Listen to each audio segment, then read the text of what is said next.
दोस्तों, अमेरिका के राष्ट्रपति बनने के बाद क्या ट्रंप ने एक चलन शुरू कर दिया है। चलन जो अमेरिका से शुरू हुआ अब ब्रिटेन और जर्मनी तक पहुंच गया है। दोस्तों, कुछ दिन पहले एक खबर आई जिसने हर हिंदुस्तानी के खून को खौला दिया, और वो खबर थी जब ट्रंप के एक अधिकारी ने वीडियो शेयर किया ये बताते हुए कि भारतीयों को जो अवैध रूप से अमेरिका में रह रहे थे उनको कैसे उनकी वतन वापसी कराई जा रही है, और जो तरीका था वो बहुत ही ज्यादा अपमानजनक था। हाथ में हथकड़ियां और पैर में बेड़ियां।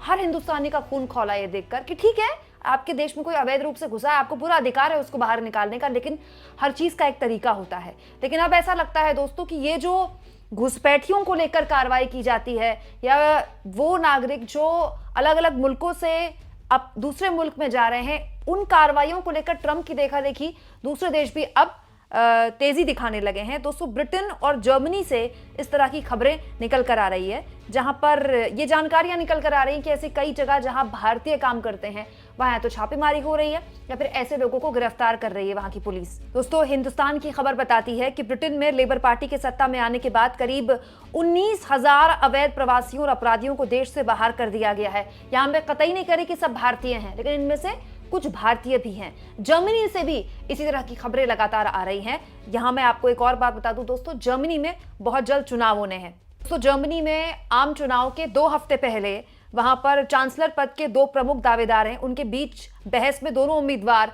अवैध प्रवासियों पर लगाम लगाने के मुद्दे पर खूब इस मुद्दे को उठाते रहे, क्योंकि डोमेस्टिक पॉलिटिक्स को ये सूट करता है। लेकिन आने वाले वक्त में अगर दुनिया के बड़े मुल्कों में इस तरह की आवाजें उठने लगी और सब वापस भेजने लगे, तो फिर दुनिया एक किस और तरफ बढ़ रही है, क्योंकि इस तरह की आवाजें हमारे देश में भी उठती हैं। मत भूलिए, प्रधानमंत्री भी या उनकी पार्टी भी, बीजेपी भी लगभग हर चुनाव में घुसपैठियों का मुद्दा उठाती है। दिल्ली में उठा था रोहिंग्या बांग्लादेशियों का, झारखंड में तो मोदी जी ने नारा दे दिया था। तो ये एक नए दौर की राजनीति है जो लगभग हर राष्ट्र अध्यक्ष अपने अपने मुल्क में कर रहा है।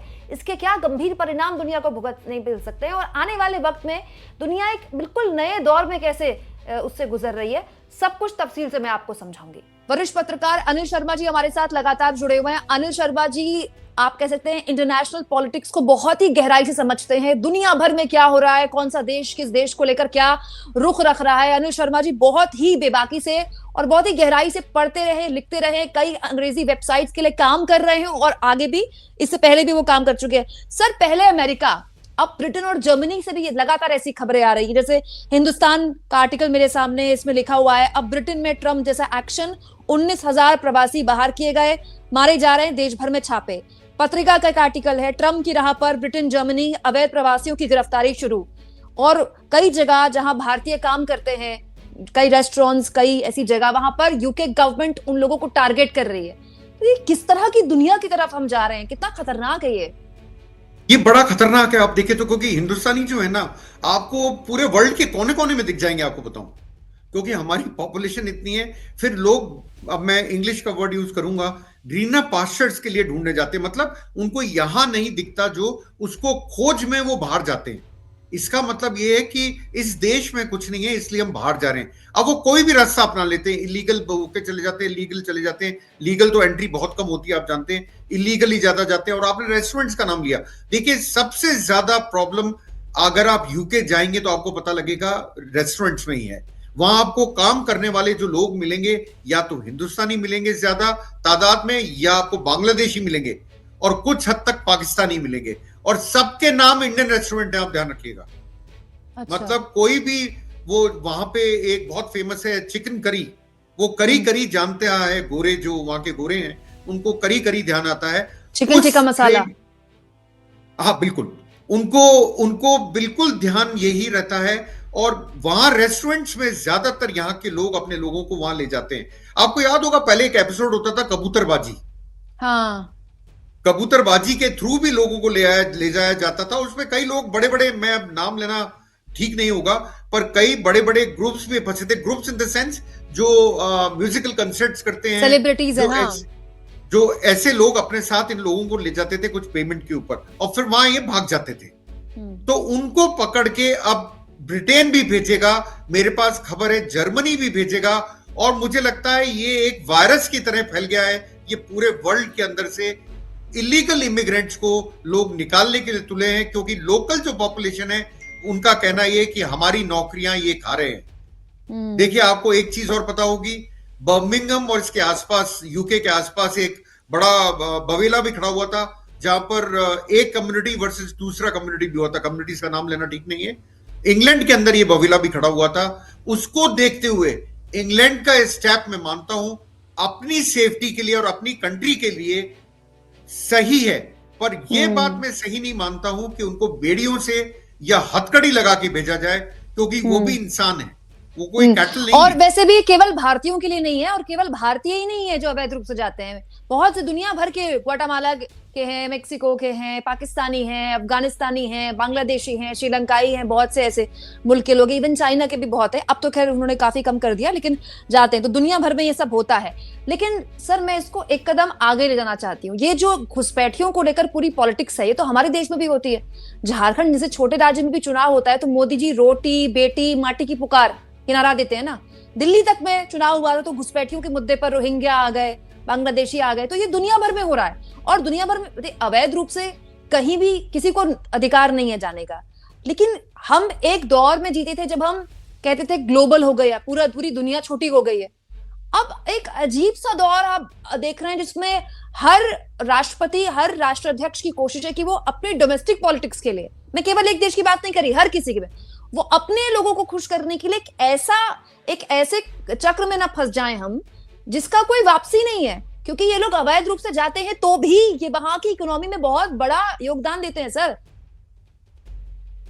ऐसा है मैम, अगर आप देखें ज्यादातर जगहों पे एक नेशनलिस्ट लीडर्स उभरे हैं। ज्यादातर जगहों पे वो जीतते भी इसी पॉइंट के ऊपर हैं, नेशनलिज्म के ऊपर, एक्सेप्ट फॉर इंग्लैंड। और मुझे बड़ा अजीब लग रहा है इंग्लैंड में ये हुआ, क्योंकि यूके के प्राइम मिनिस्टर ऐसे नेशनलिस्ट नहीं है, पर उनके यहां भी ये हो रहा है। मतलब दक्षिणपंथी, nationalist is not a right word, दक्षिणपंथी।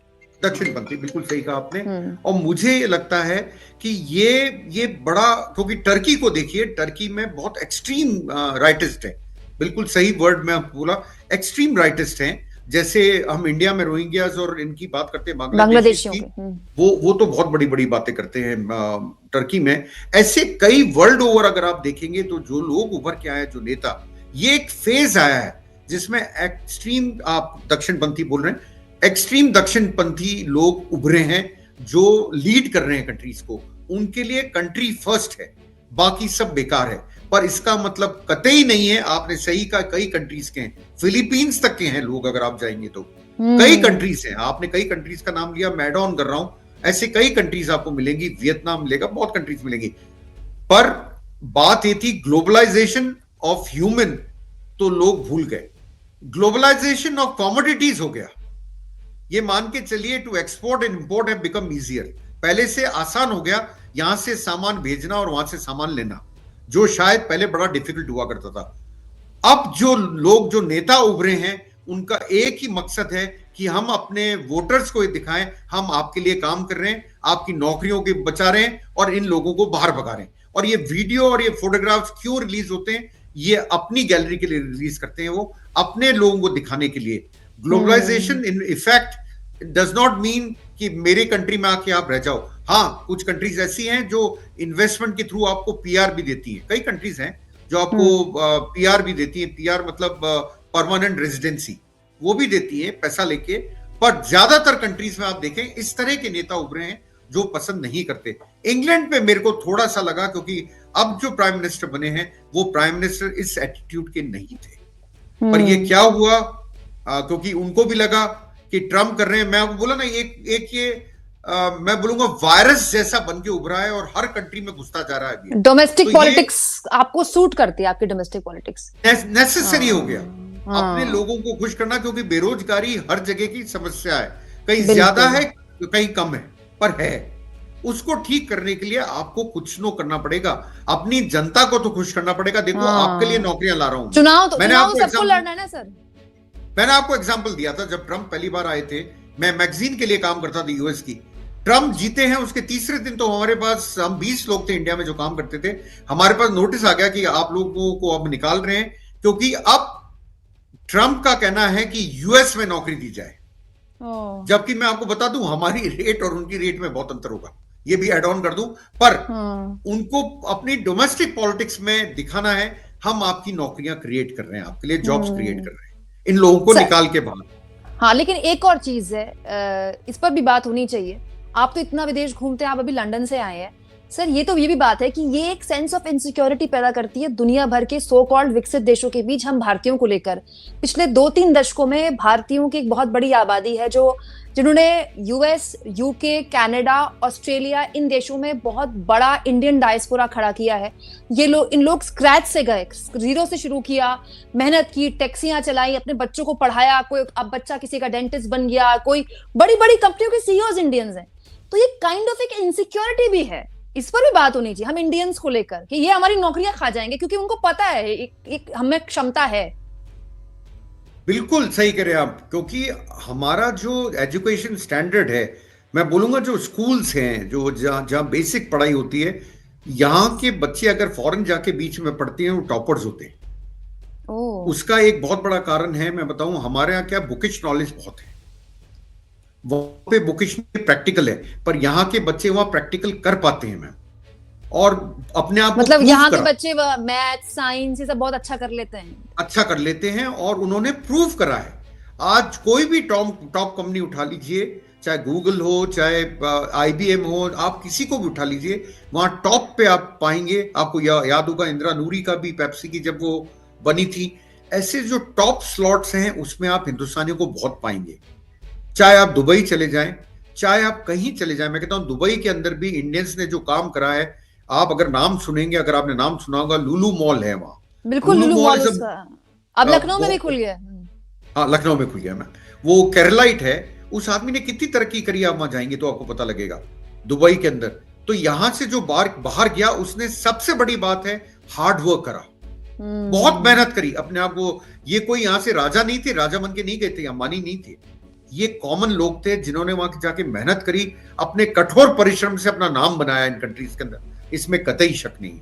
ऐसे लोग बहुत। और आपने एक चीज बोली कि ये भी तो एड ऑन करते हैं इकोनॉमी में बाहर की जो इलीगल इमिग्रेंट्स हैं, बिल्कुल करते हैं, क्योंकि आप देखिए आज की तारीख में अगर मैं देखता हूं स्कैंडिनेवियन कंट्रीज, जिसमें नॉर्वे, डेनमार्क, आपका स्वीडन, ये कंट्रीज आते हैं, वहां पे, और मैं एक जगह भूल गया, फिनलैंड, यहाँ पे स्किल वर्कर्स की डिमांड बहुत ज्यादा आज की तारीख में, क्योंकि इनके यहाँ स्किलिंग नहीं है। इनको प्लम्बर्स चाहिए, इनको आपका ड्राइवर्स चाहिए, इनको स्किलिंग वर्कर्स चाहिए, इनको कारपेंटर्स चाहिए।